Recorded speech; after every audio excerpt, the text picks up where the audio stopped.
নতুন আরও একটা ভিডিওতে আপনাদের সবাইকে স্বাগতম। আসসালামু আলাইকুম সবাইকে। আশা করছি সকলে ভালো আছেন। আমিও আলহামদুলিল্লাহ ভালো আছি। বরাবরের মতো আমি আরও একটা ভিডিও আপনাদের সামনে শেয়ার করতেছি। এটা একটা ব্রাইড শাড়ি। এটা সুরমা কালারের শাড়ির উপর আমি হাওয়াই মিঠাই আর ডিপ গোলাপি দুইটা সুতা দিয়ে কাজটা করতেছি। এর আগেও আমি আপনাদেরকে সেলাইটা দেখিয়েছি, আবারও এই সেলাইটা দেখাচ্ছে। আমার মা, মামনি, আপুরা যারা আছেন সহজে সেলাইটা করতে পারবেন। আর এই সেলাইটা করতে সময়ও কম লাগে আর দেখতেও খুব ভালো লাগে। কাপড়ের সাথে সুতাটা একেবারে বসে থাকে, দেখতে অনেক সুন্দর লাগে। আমার ভিডিও যদি ভালো লাগে আপনারা লাইক, কমেন্ট, শেয়ার করে পাশে থাকবেন আর অপরকেও দেখার সুযোগ করে দেবেন। আর যার সামনে যাবে ভিডিওটা পুরোপুরি দেখে একটা গঠনমূলক কমেন্ট করবেন।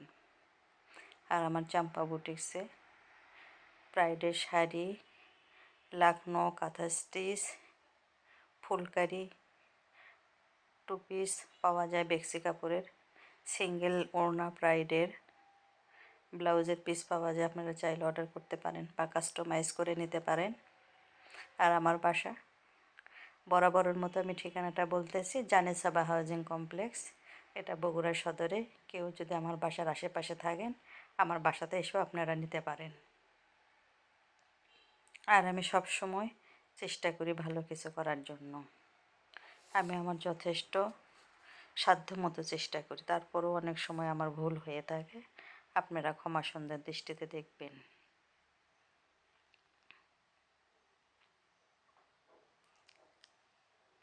সেলাইটা খুব সহজেই করা যায়। আমি পুরো শাড়িটা দুইটা সুতা দিয়েই কভার করব। আপনারা চাইলে এই শাড়িটাও অর্ডার করতে পারেন। এখানে আরও বিভিন্ন রকমের শাড়ি পাওয়া যায়। আর আমরা সারাদিন যে যাই করি না কেন, যে কাজই করি, আমরা 5 ওয়াক্ত নামাজটা ঠিক মতো আদায় করি। এটা আমাদের কাজের বরকত হবে। আল্লাহ আমাদের কাজ আরও সহজ করে দেবেন। এই প্ল্যাটফর্মে আমি নতুন, আপনাদের সহযোগিতায় আমি এগিয়ে যেতে চাই। আমার ভুলগুলো আপনারা ক্ষমা সুন্দর দৃষ্টিতে দেখবেন, আমাকে ধরিয়ে দেবেন, আমি শুধরে নেওয়ার চেষ্টা করব। আমার কাজের কোথায় কিভাবে করলে ভালো হবে আপনারা সেটাও আপনারা আমাকে বলে দিতে পারেন। আর আপনারা আমাকে কমেন্ট করবেন। আপনাদের সুন্দর সুন্দর কমেন্ট পড়তে আমাকে ভালো লাগে। আমি চেষ্টা করি কমেন্টে রিপ্লাই দেওয়ার।